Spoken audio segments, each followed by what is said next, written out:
बिस्मिल्लाहिर्रहमानिर्रहीम। अस्सलाम वालेकुम।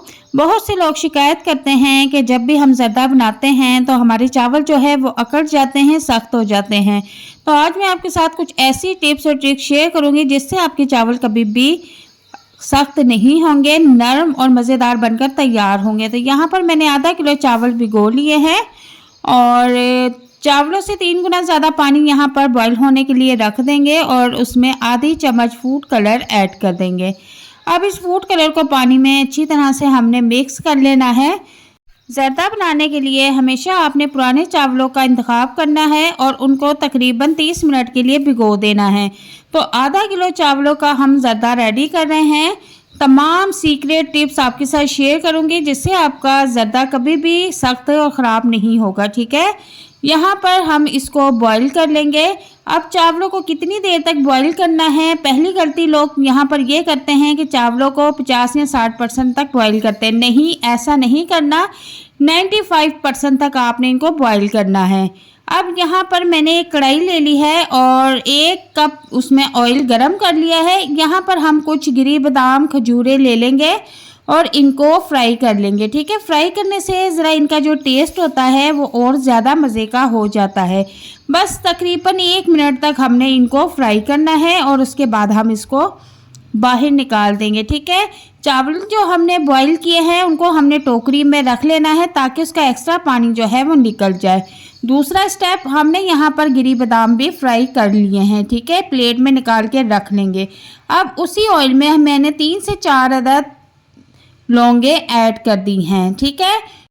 इसके साथ ही हम 4 अदद छोटी इलायची भी ऐड कर देंगे। ये दोनों चीज़ें ऐड करने से आपके ज़र्दे का फ्लेवर बिल्कुल शादी हॉल्स में जो ज़र्दा बनता है बिल्कुल वैसा ही आएगा, ठीक है। अब यहाँ पर इसके बाद हम 1 कप पानी ऐड कर देंगे। पानी थोड़ा सा उछलेगा तो इसलिए मैंने कैमरा थोड़ा सा दूर कर लिया है।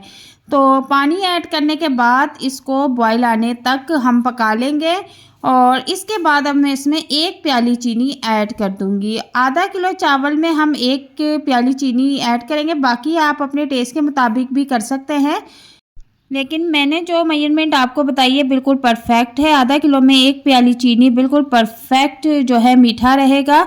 और इसके बाद अब जो लोग शिकायत करते हैं ना कि हमारे चावल सख्त हो जाते हैं, उनके लिए ख़ास टिप ये है कि 1 प्याली दूध इसमें ऐड कर दें। दूध ऐड करने के बाद सवाल ही पैदा नहीं होता कि आग पे चावल सख्त या कच्चे रह जाएं, ठीक है।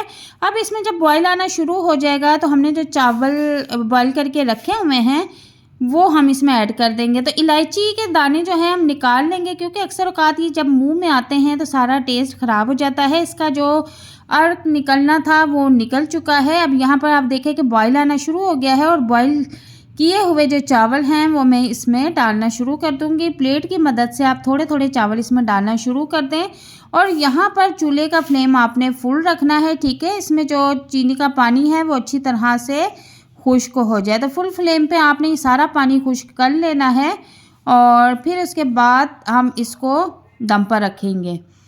तो यहाँ पर देखें कि इनका सारा पानी खुश्क हो चुका है और जो गिरी बादाम हमने फ्राई करके रखे हुए थे वो इसके ऊपर हम स्प्रिंकल कर देंगे। और दम के वक़्त अगर हम गिरी बादाम रखें तो इनका फ्लेवर कुछ बहुत ही टेस्टी हो जाता है। यहाँ पर थोड़ा सा घी भी मैं इसके ऊपर लगा दूँगी ताकि ऊपर के जो चावल हैं वो खुश्क ना रहे, ठीक है। और अब इसके बाद मैं इसको तकरीबन 10 मिनट का दम रख दूँगी। तो जनाब 10 मिनट गुज़र चुके हैं, मैं इसका कवर हटाऊंगी तो हमारा ज़र्दा जो है वो बनकर तैयार है। बहुत ही मज़े की टेस्टी खुशबू आ रही है और अब इसको हल्के हाथों के साथ हम मिक्स कर लेंगे।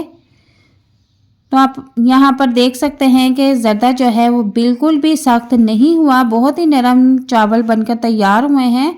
अब मैं आपको प्लेट में निकाल के दिखाती हूँ। ये बहुत ही टेस्टी और मज़ेदार बने हैं और अगर आप पहली बार भी इसे बनाने जा रहे हैं तो बहुत ही आसानी के साथ आप इसको रेडी कर सकते हैं।